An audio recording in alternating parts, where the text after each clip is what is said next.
सभी बड़ों को नमस्कार। आज एक नई कथा सुनाने जा रहा हूँ, मूर्ख ऊंट की कहानी। जो साथी मेरे चैनल पर पहली बार आए हैं, कृपा करके मेरे वीडियो को लाइक और शेयर करें। आप सभी से विनती है कि आप ये कहानी अपने बच्चों को जरूर सुनवाएं ताकि वे अपने जीवन में विकास करें। तो आइए कहानी शुरू करते हैं। एक घना जंगल था जहाँ एक खतरनाक शेर रहता था। कौआ, सियार और चीता उसके सेवक के रूप में हमेशा उसके साथ रहते थे। शेर रोज शिकार करके भोजन करता और ये तीनों उस बचे हुए शिकार से अपना पेट भरते थे। एक दिन उस जंगल में एक ऊंट आ गया जो अपने साथियों से बिछड़ गया था। शेर ने कभी ऊंट नहीं देखा था। कौवे ने शेर को बताया कि यह ऊंट है और यह जंगल में नहीं रहता। शायद पास के गांव से यह यहाँ आ गया होगा। आप इसका शिकार करके अपना पेट भर सकते हो।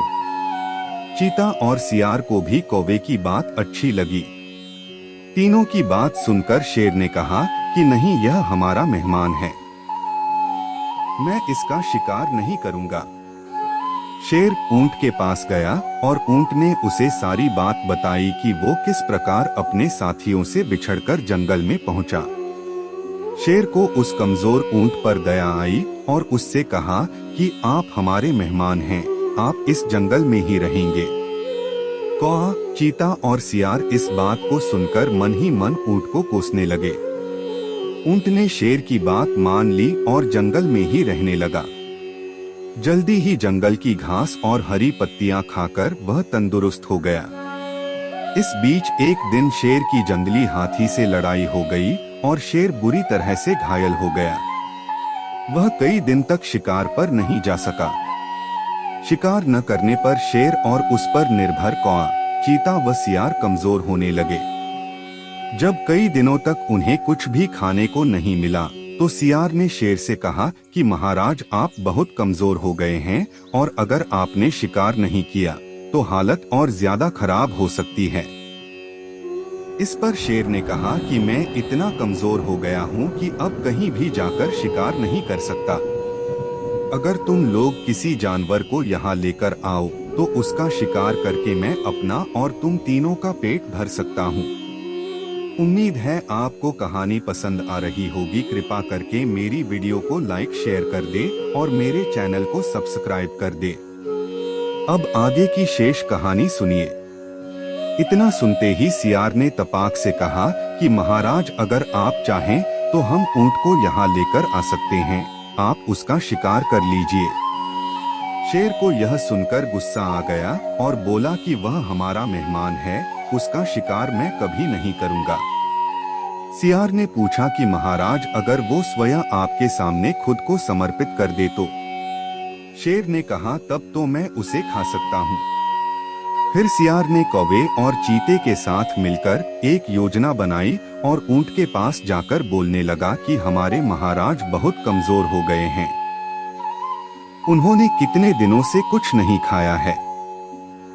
अगर महाराज हमें भी खाना चाहें तो मैं खुद को उनके सामने समर्पित कर दूंगा। सियार की बात सुनकर कौआ, चीता और ऊंट भी बोलने लगे कि मैं भी महाराज का भोजन बनने के लिए तैयार हूँ। चारों शेर के पास गए और सबसे पहले कौवे ने कहा कि महाराज, आप मुझे अपना भोजन बना लीजिए। सियार बोला कि तुम बहुत छोटे हो, तुम भोजन क्या नाश्ते के लिए भी ठीक नहीं हो। फिर चीता बोला कि महाराज, आप मुझे खा जाइए। तब सियार ने कहा कि अगर तुम मर जाओगे तो शेर का सेनापति कौन होगा। फिर सियार ने खुद को समर्पित कर दिया। तब कौआ और चीता बोले कि तुम्हारे बाद महाराज का सलाहकार कौन बनेगा। जब तीनों को शेर ने नहीं खाया तब ऊंट ने भी सोचा कि महाराज मुझे भी नहीं खाएंगे क्योंकि मैं तो उनका मेहमान हूँ। यह सोचकर वाय भी बोलने लगा कि महाराज, आप मुझे अपना भोजन बना लो। इतना सुनते ही शेर, चीता और सियार उस पर झपट पड़े। इससे पहले कि ऊंट कुछ समझ पाता, उसके प्राण शरीर से निकल चुके थे और चारों उसे अपना भोजन बना चुके थे। इस कहानी से हमें यह सीख मिलती है कि हमें बिना सोचे किसी की बातों में नहीं आना चाहिए। साथ ही चालाक व धूर्त लोगों की मीठी मीठी बातों पर कभी भरोसा नहीं करना चाहिए। पूरी कहानी ध्यान से सुनने के लिए धन्यवाद। अंत में यही कहूँगा, ईश्वर आप सभी को सुखी रखे और अपना ख्याल रखे। उम्मीद है कि आपको यह कहानी पसंद आई होगी। आपका कोई भी सुझाव है तो मुझे कमेंट में कह सकते हैं। कृपा करके आप मेरे चैनल को सब्सक्राइब करें और मेरी वीडियो को लाइक करें, ताकि मुझे धार्मिक वीडियो बनाने का हौसला मिलता रहे और आप सबका प्यार भी मिलता रहे। कृपा मेरे चैनल को सब्सक्राइब करें। अब मैं मिलता हूँ आपको अगली वीडियो में।